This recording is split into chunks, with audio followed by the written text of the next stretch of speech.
नमस्कार, मैं सौरभ गोस्वामी। हम लोग झूमरनाथ आए हुए हैं जो ललितपुर शहर मुख्यालय से तकरीबन 30-32 किलोमीटर की दूरी पर एक प्राकृतिक दृश्य है और भोले बाबा विराजमान है। आइए चलते हैं।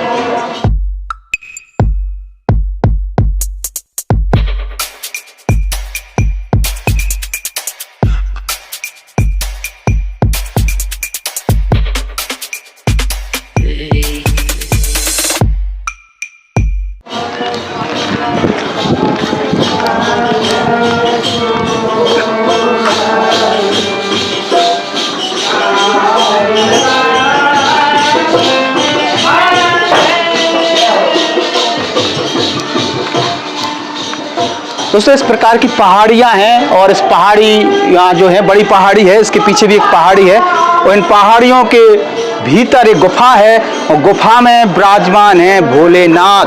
और झूमरनाथ के नाम से यह स्थान जाना जाता है जो ललितपुर जिले में है। बार तहसील जो कि बार ब्लॉक लगता है उसमें तालबेट तहसील जो है वो मानी जाती है। यहाँ पर स्थानीय प्रशासन द्वारा काम किए गए हैं, सौंदर्यीकरण किया गया है। यहाँ भजन कीर्तन लगातार होते रहते हैं। इसी प्रकार के प्राकृतिक दृश्य के बीच में पहाड़ी और छोटे छोटे मंदिर आपको देखने को मिलेंगे। खास तौर से सावन के माह में यहाँ पर जो दृश्य होता है वो अद्वितीय होता है, अकल्पनीय होता है। और हम आपको अंदर लेके चलते हैं, वहाँ भी दिखाएंगे किस प्रकार का दृश्य है, भोले बाबा कहाँ विराजमान है।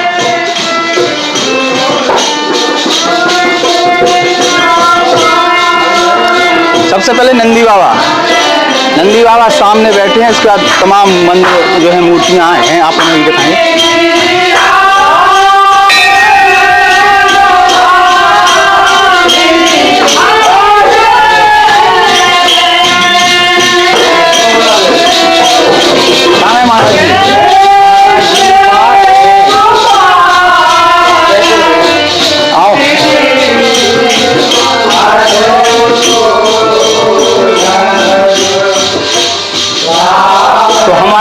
सामने आप देख सकते हैं भोले बाबा विराजमान है। सामने आपको पिंडी दिखाई दे रही होगी, वो वही भोले बाबा जी हैं और नीचे से ऊपर तक आपको दिखाई दे रहे होंगे।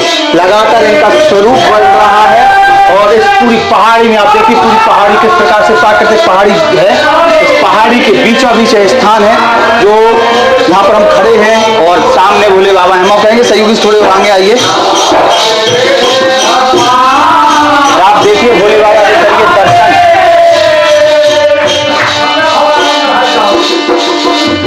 ये झूमरनाथ स्थान है जहाँ पर विराजमान है हम सबके भोले बाबा।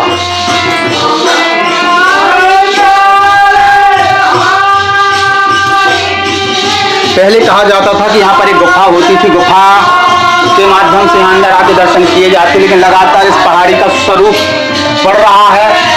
पूरी प्राकृतिक पहाड़ी, एक चंगोदर आपको दिखाई दे रही होंगी यहाँ पर और प्राकृतिक पहाड़ी के बीचों बीच विराजमान है भोलेनाथ। काफी बड़ा स्थान क्योंकि अब हो चुका है। राम लखन जी हमारे साथ क्या कहना चाहेंगे इस स्थान बारे? जो ये पहाड़ी यहाँ से आना हुआ करता था और काफी इसका कम चौड़ाई हुआ करती थी एक समय तक।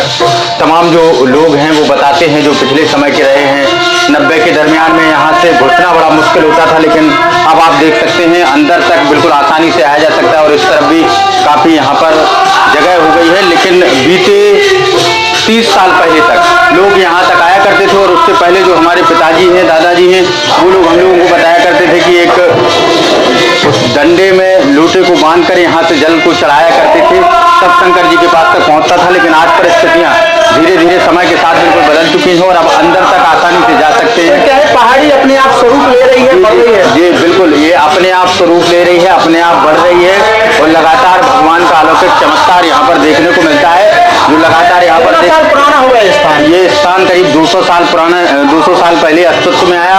उसके पहले भी कितने समय से पहले था। दे रहे होंगे जी। ये जंगल का एरिया है, पूरा जंगली एरिया। यहाँ एक ही ब्राह्मण परिवार है जो उनकी सेवा लगातार करते हैं कई पीढ़ियों से। और अब चूंकि यहाँ का काफी विकास हो चुका है, जिला पंचायत सदस्य यहाँ के मान सिंह यादव जी, उन्होंने भी विकास कराया और भी तमाम तरीके से लोगों के धार्मिक चरणों से भी विकास हुआ है।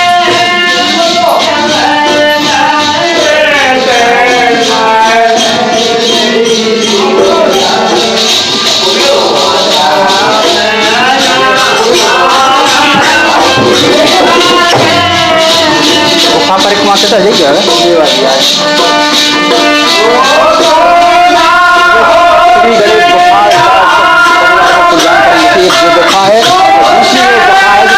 गुफा जिसे हम कहते थे, इसी परिक्रमा के माध्यम से लोग अंदर जाते थे और परिक्रमा करते। अब देखो कि सामने से इसी प्रकार के भजन कीर्तन यहाँ पर चलते रहते हैं। पिछली बार भी यहाँ पर आए हैं, इसी प्रकार के भजन कीर्तन यहाँ सुनने को मिलते हैं।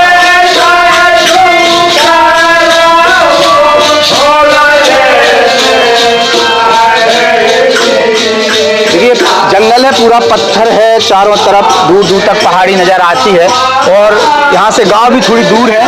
तो कहीं ना कहीं पहाड़ी में विराजमान जो भोले बाबा हैं वो अपना स्वरूप लगातार बढ़ा रहे हैं, उसके साथ साथ पहाड़ी का स्वरूप भी बढ़ रहा है। जिस प्रकार से हमारे सहयोगी बता रहे थे कि 200 साल पहले यह स्थान अस्तित्व में आया, इसके पहले भी स्थान था और एक ही पुजारी परिवार है जो लगातार इस मंदिर की सेवा कर रहा है, पूजा कर रहा है। स्थानीय प्रशासन द्वारा, स्थानीय नेताओं द्वारा इस स्थान को डेवलप किया गया है। चूंकि लोगों की आस्था है, लगातार लोग यहाँ पर आते हैं। तो सावन मास में तो दृश्य कुछ अद्भुत होता है और प्रशासन को यहाँ सुरक्षा व्यवस्था के लिए अलग से व्यवस्था करनी पड़ती है। पुलिस लगातार यहाँ पर आती रहती है। तो हमने आपको झूमन नाथ के बारे में बताया, बहुत अच्छा स्थान है। ललितपुर शहर मुख्यालय से तकरीबन 32 किलोमीटर दूरी पर है। इतनी तालवेट यहाँ से होगा और ग्रामीण अंचल में यह स्थान है, लगातार लोग आते भी। तो आप भी पधारिएगा भोले बाबा के इस वीराने में विराजे भोले बाबा के इस स्थान पर।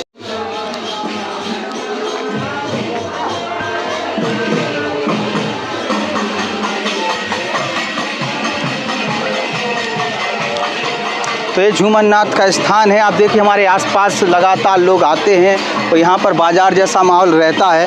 पूजा पाठ भजन कीर्तन लगातार यहाँ पर किए जाते हैं। तो एक स्थान है जहाँ लोगों की आस्था है, वो आस्था इस प्रकार की है कि जन सैलाब लगातार यहाँ पर उमड़ता रहता है। स्वतः आते हैं, पूजन पाठ करते हैं, यहाँ भोजन बना के खाने की जो प्रक्रिया है वो भी होती है, कथाएँ होती हैं और लगातार इस स्थान का डेवलपमेंट प्रशासन द्वारा किया जा रहा है। स्थानीय लोगों की आस्था है, नेता लोग भी लगातार प्रयास करते हैं कि कुछ यहाँ पर अच्छा होता रहे और होता है। भजन कीर्तन रामायण तमाम चीज़ें लगातार यहाँ पर होती रहती हैं, कुछ ना कुछ अभिषेक चलते रहते हैं। और एक अच्छा स्थान ललितपुर जिले का झूमन नाथ, जो वहाँ पर खुद भोले बाबा विराजमान है। बुलंद बुंदेलखंड की आवाज़ को मजबूती प्रदान करें, हमारे चैनल को सब्सक्राइब करें। बुंदेलखंड की आम आदमी की आवाज़, आम मुद्दों पर आम आदमी की चर्चा और उनकी राय बुलंद बुंदेलखंड पर।